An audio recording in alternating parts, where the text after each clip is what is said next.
Hello Bladers!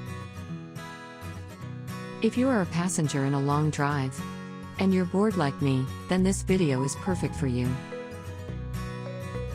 Welcome to our daily drive, everyday tips for the everyday driver. Here are some of my tips to fight boredom while in a long drive.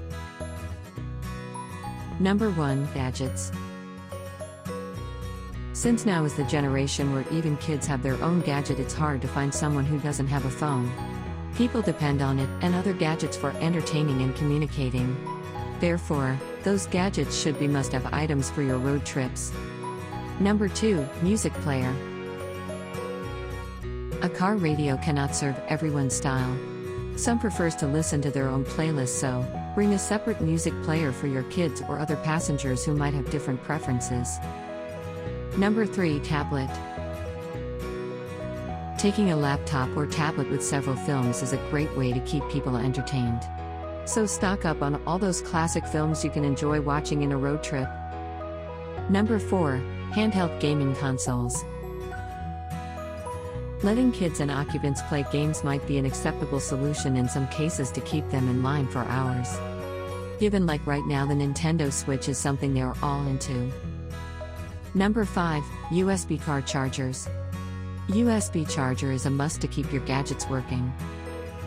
Number 6. Toys. If your children cannot handle gadgets, toys might be ideal replacement. Plushy, stuffed toys. These toys are useful to keep younger ones comfortable and also offer them educational benefits. Number 7. Cards. Playing regular card or Uno games is also a good boredom fighter for some passengers. Do you agree with our list? Or did we miss some of the ideas you had in mind? Comment down below so we can discuss it. We publish a new episode every day. Don't forget to like, share, and subscribe, so that you don't miss out on all of our new releases. For more driving and car care tips, visit us at www.blade.ph. Blade Auto Center, it's Blade, it's better. If you like this video, please share it with your friends on social media. Help us build more subscribers by spreading the word around. Click the round icon to subscribe at one of the videos on the left to watch our next feature. See you again soon.